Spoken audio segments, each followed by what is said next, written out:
Nasa ating pong linya. Pag-usapan nga ho natin yung ating naging paksaho kahapon, yung e-transport loan o e-vehicle loan ng Department of Trade and Industry sa pamamagitan po ng Small Business Corporation na SB Corp. Secretary Maria Cristina Roque nasa ating pong linya ng Department of Trade and Industry. Secretary Roque, magandang umaga po sa inyo, ma'am. Si Orly Trinidad po ito sa radyo na TV pa. Thank you po sa pagtanggap.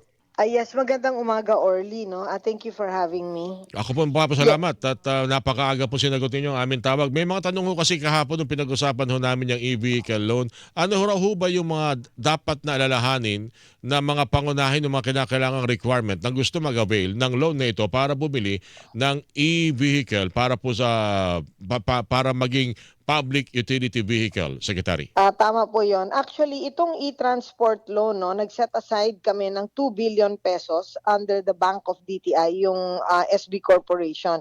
Ito po ay para sa small transport operators or drivers who have business license, who want to, yung gusto mag-shift from the regular vehicles to electric vehicles. So, meron po tayong pautang para sa kanila.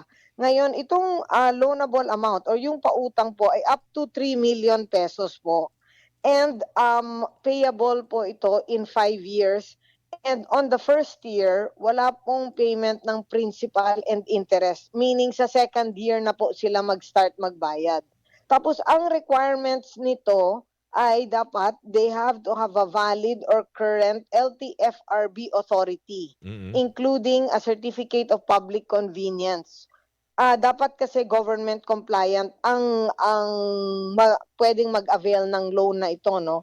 Then they need to be a sole proprietor. So may business name registration po sila and may local business permit.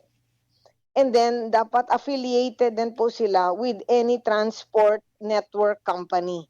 So dapat meron silang affiliation and they have to submit a statement of account from the TNC confirming na active ang membership nila doon.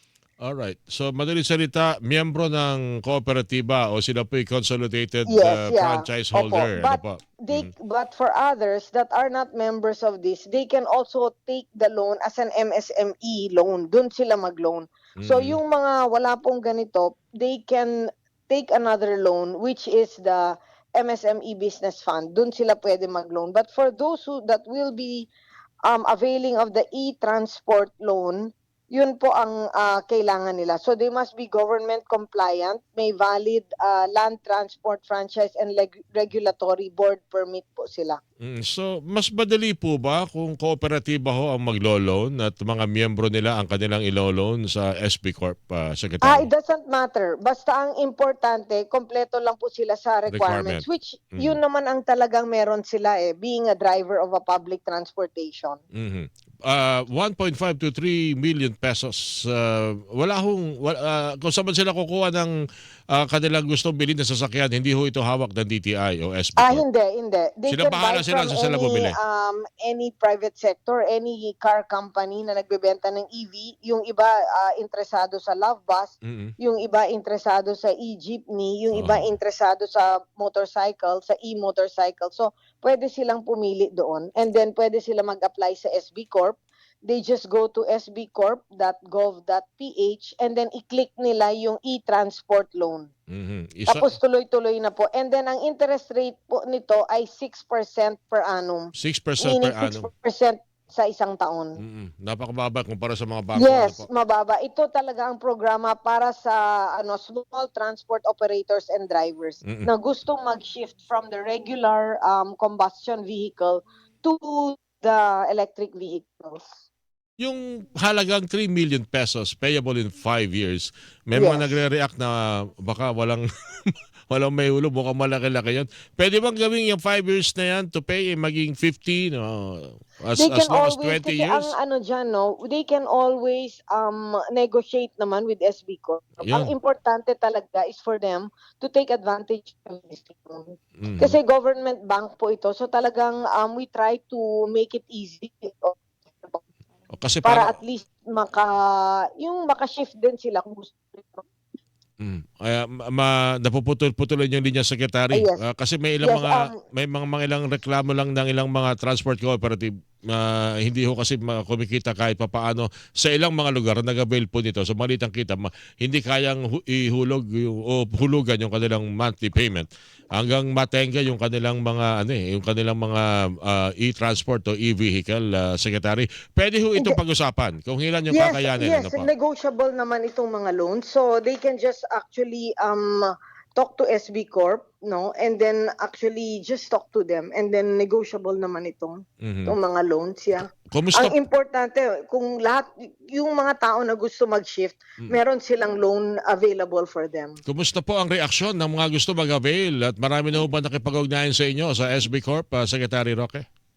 Yes, actually, so far, no, maraming nagkaka-interest but I still don't have the figures kung ilan ang talagang nag-apply kasi nag-start lang naman ito nung April 21 eh. But once we get the figures, we will tell them. Kasi like yung MSME Business Fund, within 1 week, actually, nag-set aside kami ng 4 billion para doon, no? In 1 week, ang applicants was already worth 3.2 billion. So, it's flexible kasi ang payment terms. Tapos merong 1 year palugit para talagang makausad din ang negosyo. Wala bang nakikipag-ugnayan na local e-vehicle manufacturer? Meron naman. Like yung Love Bus is in coordination with yung Get Philippines. So, meron silang mga operators that will avail of this loan. Alright. Oo. Paano nga ho pala yung gustong gawin doon sa sasakyan? Meron bang yung pakikipag-swap ng kanilang jeepney, PUV para magkaroon ng para makautang at bumili ng e-jeepney? Kasama raw ho ba ito sa pwedeng gawin?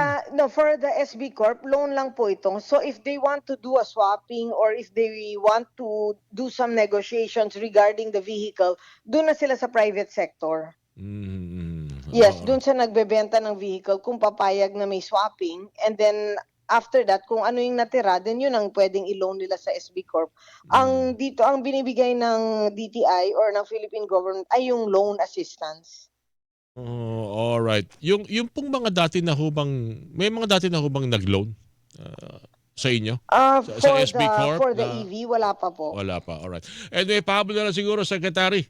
Meron na hubang may balita ho ba kayo kung ma-extend yung commitment ng mga manufacturer na wag magtaas ng presyo ng mga grocery items at mga pangunahing bilihin? Actually, mag-uusap kami this week. Then once we confirm kung ano yung napag-usapan namin, then mag-aabiso po kami sa publiko. Well, that's good to hear. Anyway, Secretary, Yes, maraming salamat sa ibigay ng pagkakataon. Sila mga katanong pa siguro, baka paintulutan nyo kami po yung muli makatawag kasi maganda rin po itong planong ito.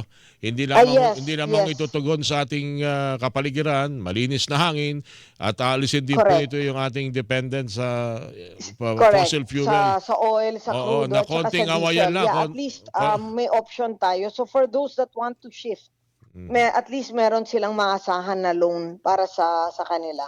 Alright. Flexible and at least yung interest mababa and at least yung payment terms ba, pwede naman pag-usapan doon sa SB Corp. Alright. Maraming salamat again, Secretary Roque. Sa ulitin po, ma'am, ingat po kayo palagi. Yes, thank you, Orly. Okay, good morning. Good morning. Kalihim po ng Department of Trade and Industry, DTI, Secretary Maria Cristina Roque, mga kapuso, ang inyo pong napakinggan.